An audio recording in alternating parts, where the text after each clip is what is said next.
Dag lieve mensen, welkom bij de Belegger. Gaaf dat je weer bent ingeschakeld. Vandaag even een videoblog, omdat het al toch al een tijd geleden is dat ik echt een videoblog heb gemaakt. Ik maak normaal gesproken, neem ik dan mijn scherm op omdat dat wat makkelijker is. Maar ik dacht, ik geef jullie toch even een update om Nvidia, omdat dat een bedrijf is waar ik toch een significant groot gedeelte van mijn openbare portefeuille in heb staan. Zo'n €75.000, waarvan we in totaal nu zo'n €85.000 winst staan. En dat zijn mooie cijfers, dat zijn precies de cijfers die je wil zien als belegger zijnde.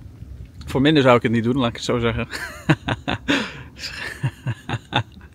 Ja, sommige mensen waarderen dat soort grapjes niet, maar ik vind het altijd wel mooi.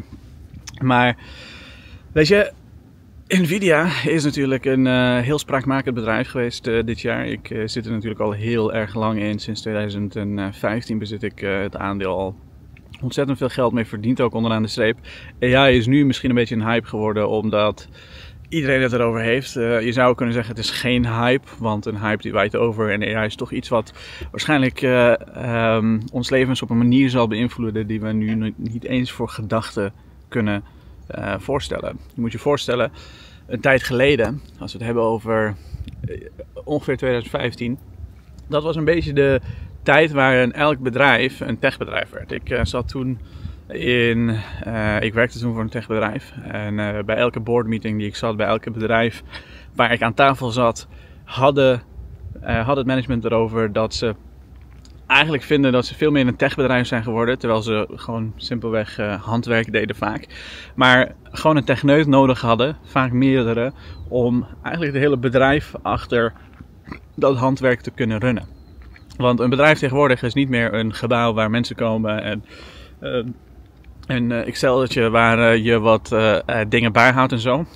Een bedrijf, letterlijk aan de achterkant, is technologie. Dat is een CRM-bestand waar al je medewerkers staan, waar al je klanten staan. Je kan in principe overal vandaan werken. Zelfs handwerkers die zouden in principe vanuit huis kunnen werken totdat er een opdracht is of iets dergelijks waar ze heen moeten naar een klant of whatever. Dus elk bedrijf werd in die tijd een techbedrijf. En dat was een hele mooie tijd.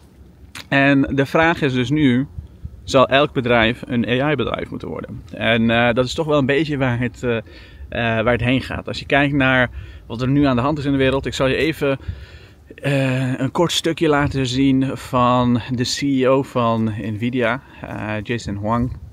Die bij een evenement van Microsoft Ignite heet die evenement. Je kan, volgens mij staat het hele filmpje op YouTube, duurt wel een uurtje of zo. Maar daar vertelt hij wat er precies bij Nvidia aan de gang is. Laten we even luisteren. Earlier I mentioned our partnership with Nvidia. Together we are innovating to make Azure the best cloud for training and inference. Our collaboration extends across the entirety of the stack, including our best-in-class solutions for AI development. Today, we are expanding our partnership by bringing NVIDIA's generative AI foundry service to Azure.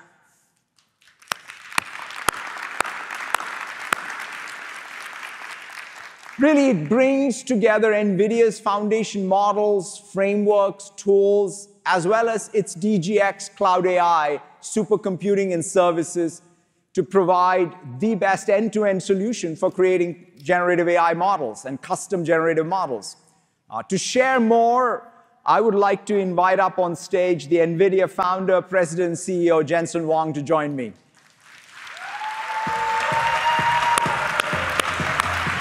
It's great seeing you. Such Jensen, thank you so much for being here. This partnership, I talked a lot about all the things we've been doing on the systems side. Of course, we wouldn't have been able to train the OpenAI models or make all this progress over the last few years without sort of the unbelievable systems work we've done. But today, we're even going a step beyond, bringing, in fact, all of the software innovation that you're doing. Do you want to share a little bit about what we're doing or you are doing on the software side on Azure?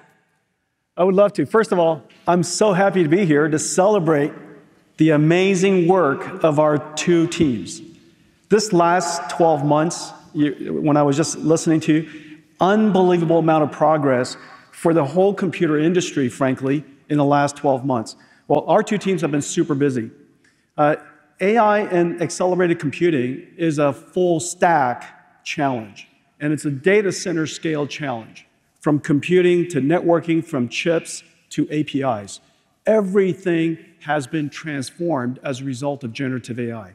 Now, over the last 12 months, our two teams have been accelerating everything we could. Now, one of the initiatives, of course, is accelerated computing, offloading general purpose computing, accelerating all the software we can, because it improves energy efficiency, reduces carbon footprint, reduces cost for our customers, improves their performance, so on and so forth. We built the world's fastest AI supercomputer together. Yep. It usually takes a couple of 2-3 years to plan one, easily a year to stand one up. Our two teams built 2 of them, twins, one in your house, one in my house. We did it, and we stood it up in just a few months. It is now the fastest AI supercomputer in the world.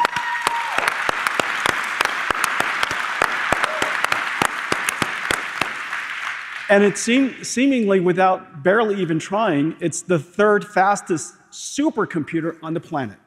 It's really quite amazing. We worked on all kinds of computing breakthroughs. Confidential computing, of course, a very big deal, an invention between our two companies. All the way to deploying large language models from the cloud to the PC. Yeah. The work that we did together so that Windows can now be a first-class client for large language models opens up a few hundred Nvidia-powered PCs and workstations around the world. Yeah, it's the largest million. install base on the edge of very powerful AI machines. Happens to be Windows PCs with GPUs from Nvidia. That's right. That's right. And now with Studio AI, that's right. Unbelievable, right? Everybody could be a RAG developer. Everybody could engage large language models. Now, we've also, and this is something that I'm so proud of, we talked about a year and a half ago, and this is such a great idea, such a great vision, and you really deserve so much credit for transforming Microsoft's entire culture to be so much more collaborative and partner-oriented. That NVIDIA's platforms, and you invited NVIDIA's ecosystem, all of our software stacks to be hosted on Azure. Today, we're announcing the 2 largest software stacks of our company, NVIDIA Omniverse, and in fact, just now you saw the WPP video. In fact, that's actually computer graphics. That computer graphics is running on Omniverse. And now you can connect Omniverse to generative AI. The second, and so Omniverse is for industrial digitalization. Today, we're announcing that Omniverse Cloud, Omniverse, which is a stack originally on-prem on large computers, now available on Azure Cloud. The second is a brand new thing that we're announcing, and you just mentioned it. We're offering an AI foundry service. Generative AI has opened up the opportunity for every enterprise in the world to engage artificial intelligence. For the very first time, it is now useful, versatile, quite frankly, easy to use. Yep. And companies all over the world will use it in multiple ways, but here's 3 basic ways. One, of course, public cloud services like ChatGPT. Second, embedded into applications like Windows. We are very happily also a full site licensed customer of Copilot. Yeah. And so we are going to be augmented by Microsoft Copilots. And if you think that NVIDIA is moving fast now, we are going to be turbocharged by Copilot. And then third, of course, customers want to build their own AIs. Yep. They want to create their own, using their own data, create their own proprietary large language models, and create their own regs. And so today, leveraging what NVIDIA's core assets are, our AI expertise, our AI end-to-end workflow, NVIDIA AI Enterprise, and our AI factories, which is now available on Azure called DGX Cloud. We are going to make these, built on these 3 pillars, help customers build their own custom large language models. We're going to do for people who want to build their own proprietary large language models what TSMC does for us. Yeah, it's fantastic. Right? And so we'll be a foundry for AI models. Yeah, no, it's just so amazing to see. I mean, us partnering on everything on the system side, and everything up the stack on the software side, whether it's on Omniverse or DGX Cloud, and this AI Foundry is fantastic. I love that metaphor of TSMC for AI model development. Talking about this arc of AI, Jensen, of course, you've been at the core of this long before it became fashionable to talk about it. You were talking about it. What's your arc here of AI innovation going forward? Well, generative AI is the single most significant platform transition in computing history. You and I both have been in the computer industry a long time. In the last 40 years, nothing has been this big. It's bigger than PC, it's bigger than mobile, it's going to be bigger than internet, and surely by far. This is also the largest TAM expansion of the computer industry in history. There's a whole new type of data center that's now available. Unlike the data centers of the past, this data center is dedicated to one job and one job only: running AI models and generating intelligence. It's an AI factory. This AI factory, you're building some of the world's most advanced, you're building the world's computer. That computer is now going to be augmented by AI factories all over. The second TAM expansion is where our industry has focused on building tools of the past. Now you have co-pilots that use the tools. So in hardware, there's a brand new segment, AI factories. In software, there's a brand new segment, co-pilots. Co-pilots, yeah. These are brand new things that the world's never had the opportunity to enjoy. Big, huge TAM expansion. The first wave is the wave that we've enjoyed, which is incredible startups like OpenAI and others who are part of the generative AI startups, cloud internet services. That's the first wave. We're now beginning the second wave, and it's really triggered and kicked off by Copilot, Office or Windows 365 Copilot, basically the enterprise generation. The third generation, the third wave, is the wave that I think is going to be the largest wave of all, and the reason for that is because the vast majority of the world's industries run on it, which is heavy industries.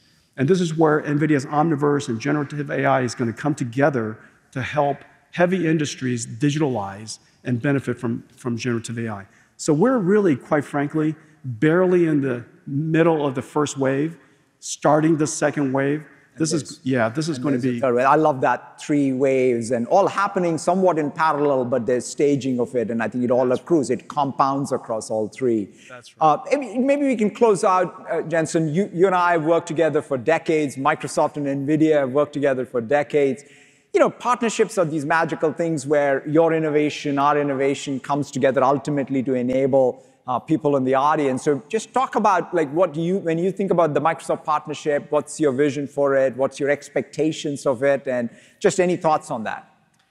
Well, we have a giant partnership, and many of you are partners with Microsoft here, and I think you all agree with me that there's just a profound transformation in the way that Microsoft works with the ecosystem in the industry. We are suppliers to you, building the most advanced computers together. You're suppliers to us, and so we're customer partners with each other. But one of the things that I really, really love is the fact that we partner on advancing fundamental computer science like confidential computing and generative AI and all of the infrastructure that we built together. I love that we're inventing new technologies together, but I really love that you're hosting our native stack right there in Azure. And as a result, we're ecosystem partners. NVIDIA has a rich ecosystem of developers all over the world, several million CUDA developers, some 15,000 startups around the world works on NVIDIA's platform. The fact that they could now take their stack and without modification run it perfectly on Azure. My developers become your customers. My developers also have the benefit of integrating with all of the Azure APIs and services and the secure storage, the confidential computing. And so all of that richness amplifies NVIDIA's ecosystem. And so I think this partnership is really quite unique. I think that there's not one like it. We don't have one like it. We're incredibly proud of the partnership and incredibly proud of the work that we do together. And, so Thank you so much, Jensen. I really deeply appreciate everything that you and your team have been doing. As you said, the last 12 months have been unlike anything I've seen in my professional career. And we are obviously setting pace, and we plan to continue to do so. Thank you so much for your deep partnership. Thank you. Jensen Wang. Nou, er is dus heel erg veel aan de hand op dit moment. Heel erg veel. En aan de ene kant zou je het kunnen hebben over alle AI-innovaties en ga zo maar door. Maar als we het toch een beetje distilleren, dan zul je zien dat wat vooral interessant is de foundry-model van Nvidia. Nvidia heeft ze noemen het de TSMC van AI. Een soort foundry, oftewel fabriek. Een AI-fabriek zou je kunnen zeggen. En wat dat mensen in staat stelt, is dat ieder bedrijf, iedereen die een eigen AI zou kunnen willen ontwikkelen, die kan dat simpelweg doen via de diensten van Nvidia. En dat maakt het een stuk gemakkelijker voor heel veel bedrijven en heel veel mensen om verschillende dingen te gaan integreren in hun business. En ze hoeven dan niet afhankelijk te zijn van allerlei andere partijen, zoals bijvoorbeeld een overheid de overheden die ontzettend afhankelijk zijn nu van Palantir en dergelijke. Heel veel dingen zou je in-house kunnen bouwen. Dus dat zijn hele mooie tijden. En hij heeft het ook over TAM expansion, oftewel de Total Addressable Market Expansion. Dat betekent dus dat de totale markt van AI van Nvidia gigantisch groot is geworden. En de reden dat Nvidia nu, want ik kreeg laatst een vraag binnen de community, iemand op Discord, die kwam even zijn gedachten delen over Nvidia. En hij zei, hoe kan het dat een bedrijf die 26 miljard per jaar omzet, hoe kan het dat zij meer dan 1000 miljard op de beurs waard zijn? En dat zit hem vooral in die TAM expansion en in de groeiverwachtingen die voor Nvidia zitten. De kwartaalcijfers die zijn aankomende dinsdag. Dus dat wordt heel erg spannend. Er wordt ongeveer 16 miljard aan omzet verwacht en zo'n $3 earnings per share. De afgelopen paar kwartalen hebben ze het natuurlijk fantastisch gedaan. Toen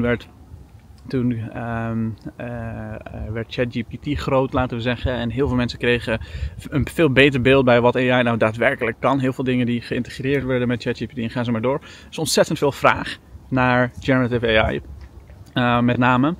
En die vraag, daar kon Nvidia bij lange na niet aan voldoen. Simpelweg omdat ze niet genoeg chips hadden om te verkopen. Maar over de loop van tijd heen zie je wel dat dat veel beter is gaan worden. Dus bijvoorbeeld vorig kwartaal zag je dat de verwachtingen torenhoog waren. En toch hebben ze 30% boven de verwachting gepresteerd. 30%. Ze hebben hun omzet gigantisch zien stijgen. En ook dit kwartaal wordt er, ik geloof dat ze vorig kwartaal zo'n 5,9 miljard aan, vorig jaar hetzelfde kwartaal, 5,9 miljard aan omzet hadden. En dat wordt dus nu bijna zo'n 170-180% meer dan een jaar geleden. Ik denk zelfs dat het veel meer dan dat zal zijn.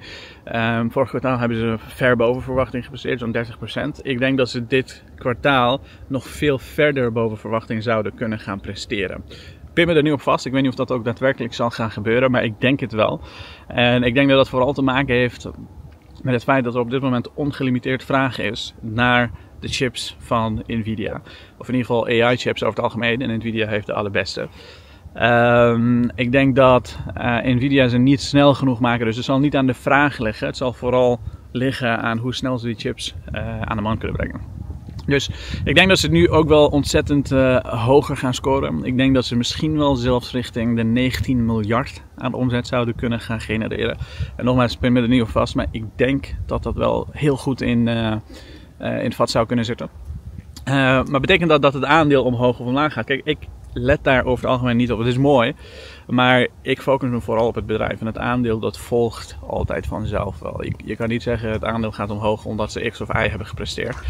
Sterker nog, er zijn heel veel onderzoeken gedaan waar ze mensen hebben gevraagd. Er werden een paar mensen in de kamer gezet. En die werden gevraagd, jongens, je ziet deze headline voor je. Bijvoorbeeld Shell vindt een nieuwe boorplek of iets dergelijks. Wat doet het aandeel? En de ene zegt ja, het gaat omlaag, want er is meer olie beschikbaar, dus de prijs van olie gaat omlaag. De ander die zegt ja, tof, want Shell heeft hem gevonden, dus Shell zal daar het meeste van gaan profiteren en ga zo maar door. Dus je kan nooit weten wat de koers... Hey, doe eens even normaal. Hey, wat zeg? Wat? Wat? Wil je in de auto? Kom, hier. Ga maar. Sorry. Ga erin. Get in de kar. Hoppa. Waar waren we? Ja, je kan nooit weten wat de koers gaat doen, maar ik denk wel dat het bedrijf fantastisch gaat presteren. Nogmaals, ik ben me er niet op vast, maar ik denk zo'n 19 miljard. De verwachting is zo'n 16,2 miljard. En voor het hele jaar, daar gaan de verwachtingen echt alle kanten op. De een die zegt 56 miljard, maar als ze nu 19 miljard doen, dan zitten ze al aan 52 miljard. Dus dat vind ik best wel laag. En er zijn ook mensen die zeggen, ja, ze zullen waarschijnlijk richting de 80, 90 miljard aan omzet zelfs kunnen gaan doen dit jaar. Nou, we gaan het afwachten, we gaan het zien. Niemand weet het. Het is giswerk, omdat het unieke tijden zijn. Er is heel veel vraag. Nvidia is de enige die dingen aanbiedt op zo'n kwaliteit. En we zitten in een wereld waar letterlijk alle datacenters zoals we die tot nu toe kennen. En Nederland is groot geworden met datacentra. Overal zie je ze.